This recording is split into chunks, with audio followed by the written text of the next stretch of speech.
With no further ado, we're going to introduce Dr. Maura O'Neill and Mackenzie Price, and I'm going to turn the microphones. I have two of them here for you, and you have another one. Over to you. Thank you so much. Good morning, everyone. My name is Mackenzie Price. I have to hold the microphone at my face. This is Maura O'Neill right here. And I'm going to keep holding it in front of my mouth. We're very happy to be here with you today. And we have a lot to talk about, so let's just jump right into it. So you know that we were here almost at exactly the same time last year, and we're back with an update on the work and the research we've been doing, trying to find the best way to frame or present conversations about homes that are affordable, and making those homes available. And as you know, our colleagues, all of us, all 30 some odd Frameworks employees, were on a mission to find effective frames for all kinds of issues. And we've got a plan for our conversation today. So first, we're going to, I always have to, I love talking about framing. I say the word frame a lot. It's my favorite word, so I'm going to tell you a little bit about what framing is and why in the world we are talking about it, and how that came to be our approach for finding effective strategies for talking about social issues. And then between Maura and myself, we're going to go through 4 main things that our research really focuses on when it comes to finding an effective way for having these conversations about housing. And we'll be really specific about what we mean about effective as well. We're going to play a game after the break. I'll tell you more about that a little bit later. And of course, we will have plenty of time to take questions and make sure that we are able to answer as many of them as possible. So, what in the world is a frame? Well, when we say frame for the rest of our time today, we're really talking about choices that communicators make when they are presenting information. So things that go into a frame, there are all kinds of choices. The examples that I choose, the things that I don't say, not just what graphs and figures do I use, but what order are those things presented in. And when Frameworks is a research organization, and so when we are doing research, we are basically trying to find out what happens when you make one presentation choice versus another. So do I add an example? Do I not add an example? Do I add example A or do I add example B? Do I put example C in front of example A? These are the kinds of things that we think about all day long. And we do this because, and it's fun, and we do this because our whole theory of change is that if we can think really intentionally about these communications choices and then disseminate them to communicators, people like yourselves, if we can get them out into the wider public discourse, we can not only change the way that fields and communities talk about their issue, but really start to change some of the ways that people think about issues, because the way that information is presented can shape thinking. And ultimately, we're doing that because we want to advance some kind of change. Now, I know that the P word at the end of this theory of change, policy, makes people nervous sometimes, but that's okay. What we mean by that are the practices, the policies, the things that we do, the way we structure our communities and our world. And oftentimes when we are working with fields, they're trying to affect some kind of change. They're advocating for some kind of change and in practice. And so that's why we say that our end game is building public will for policy change. So why do we start to figure out what effective frames are for an issue? So one of the reasons we say we do this is when fields are having a problem that we call a you say and they think problem. So you say one thing, someone thinks something else, and you may have seen us talk about different examples of this you say, they think problem. But I want to give you just one example of one of the you say, they think problems that we have seen come up when it comes to conversations about housing. So one of the things that we've been experimenting with is this concept of opportunity. Now, I said that when we are doing research on framing or ways of presenting information, we're interested in, do you say A or do you say B? Well, one of the things we wanted to know is, well, what happens if you say that trying to make more homes that are affordable, available, is about expanding opportunity to people? What happens when you use that frame or way of explaining your work? And so that's been a part of the project that this research all comes from. And you can read more about what happens when you frame with opportunity in some of our literature. But I want to use this to set up this you say they think problem. So what if a field is saying something like this? So everyone should have the opportunity to live in a home that's safe, that's affordable, that's healthy.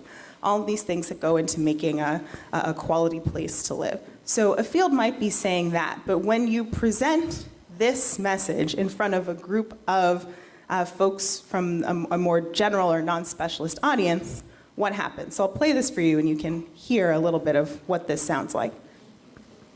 Okay, third time wasn't a charm, so I'll just tell you what they say. How about that? Because I've watched this video before. I know what happens. All right, so we present folks who are called together into something like a focus group with a message like this about opportunity, and give them an opportunity, no pun intended, to have a conversation about what they've heard. And so in this footage, you'll hear people say things like, hello? You'll hear people say things like, well, wait a minute, don't opportunities exist for everyone already? Or the opportunity that we've been presented with is being an American, is being in this country. Or it's up to people to find their own opportunities. They're already out there. You just have to go out and get them. And so what responses like this tell us is using opportunity as a value has not accomplished one of the key things that we're looking for in a frame.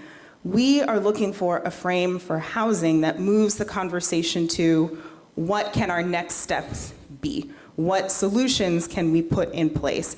And importantly, what collective solutions or solutions that will work for our entire communities can we put in place? And when a conversation gets stuck in trying to figure out what individual people need to do or should stop doing, or whether someone's working hard enough to get the opportunities that are available, then we haven't progressed to that conversation about solutions. And so that's one of the reasons that we say that maybe opportunity as a value isn't doing enough. But calling people together in, hello? Oh, this keeps cutting out. Okay, calling people together in a focus group isn't the only way that we isn't the only way that we try and test or experiment with a frame.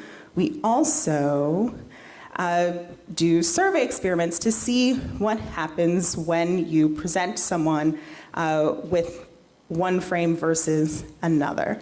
And so one piece of our work on housing has been comparing opportunity to other values, and we'll talk more about this later. But what I want to show you is in a survey experiment that we did when we presented a message that was about opportunity and held that up against a message that was about fairness, or saying it's right for everyone to be able to have a safe and affordable home, we get different levels of support. So we did this experiment with housing, but let me show you one other example to just really drive this case home that doesn't come from our housing work, because one of the other topics that our colleagues at Frameworks are particularly interested in is how to make a public case for supporting children's well-being. And this is, so the example that I have in front of you comes from some work we've been doing in Australia. And one of the things that we see is when we present participants in an experiment with a little bit of language that frames the need to support development as effective parenting versus just supporting child development because that's how we support communities, again, we get different effects. And it's possible to present a message to a group that depresses support rather than boost support. And that is important because what that tells us is that there can be frames that don't have the intended effect or frames that backfire. And so all of this kind of work drives the central question, well, what frame is going to work? That is what we are all about every day, trying to figure out which language choices or which communications choices are going to have the impact that we want, that are going to boost people's sense of efficacy, boost people's support for different types of policy or different next steps that we can take, or even help a non-specialist audience know more about a particular topic. So which frames work? That's what we're going to talk about today. Now, you might be familiar with a report called You Don't Have to Live Here. And that is the first step of this larger multi-year project we've been doing on finding effective ways for talking about housing. And what was special about this report is it detailed at least 6 different ways, more than 6, but at least 6 main ways that messages about housing can backfire or can have these unintended effects or have effects that are the opposite of what fields are hoping for. And today we're going to focus on at least kind of 3 main, or well technically 4, main categories of backfires. So our work today is about presenting 4 strategies that help us get at these main types of backfires. And you can read more about them in this lovely report with a lovely orange cover. So I promised you 4 strategies, and we're going to go through them all together, but here are the main 4. So the first is that we're going to do something that we call a big shift. So we're going to add this concept that we call housing availability to this wider concept of affordability, and I'll tell you more about what that means. We're going to look at different strategies for explaining why a home that is affordable matters to a community. So look for different values that we can use. We're going to talk about why we need to build out an explanation of how a specific solution will make a home that is affordable available. And we're going to talk a little bit about tone and how we can strike a balance between saying we have a problem and there's something we can do about that problem. So those are the 4 things we're going to talk about today. And we're just going to jump right into the first, which I like to call the larger. Yeah. So what this strategy is really about is we were trying to look for a way to explain what kind of problem is really being faced. And when we stepped into doing this research, we were asking the central question, should we say that the problem or the crisis that we're facing is an affordability crisis, or should we come up with a different problem statement, a different way to express what the problem is? And so the big shift that we have been talking about is presenting the problem or presenting the work we're trying to do as a matter of addressing an availability problem, that we are trying to make homes that are affordable, but making homes that are safe, that are healthy, that are in our communities, making them available. Now, this might sound drastic, but I think that this idea of talking about how we make homes available is actually a big part of the conversation and the work that Home for All is already doing. I think you may have made this shift already or in progress, or this is a shift that's in progress to presenting the work you're doing as a matter of making homes available. Now, why did we make this shift? Why are we saying that the problem here is making homes available? Now, some of this goes back to some of the reasons why we weren't quite satisfied with opportunity as a value that we talked about a little bit earlier. But the main reason is that presenting housing as a matter of availability helps us avoid some of those pesky backfires that we know we want to get away from. And the main reason why we wanted to shift away from saying this is an affordability problem is because that frame, that way of explaining why we're focusing on housing in a community doesn't really do enough to get away from something that we might call consumerist thinking. And what I mean by that is it doesn't do enough to affordability, it doesn't do enough to get people away from saying things like, well, if you can't afford it, that's your loss. Or maybe you should just work a little harder. Or maybe you should get a different job, and then maybe you'd have more money, and then you could afford something. We just want to skip that conversation. And so when the problem statement that we're putting in front of audiences is framed with this leading idea of affordability, we don't do enough to get out of that consumerist thinking kind of zone or those types of responses. We also saw in some of the work that we were doing is that when we presented messages that were all about affordability, the responses we got were all about how much people made or how hard they worked, so really individual based. And that personal responsibility type of backfire is exactly one of the things that we want to get away from. And part of this, the central part of this project we were doing in the first place was trying to build support for different policies that would allow for the creation of more housing. So policies that were making more housing available, and affordability didn't help us do that. And so all of these reasons are why we started to say, well, maybe affordability shouldn't be the problem that we're leading with. Maybe we have to toggle this a little bit and say that the problem is that enough homes are not available. And so that's how we came to be making this switch. Now, because we love a good old-fashioned survey experiment, because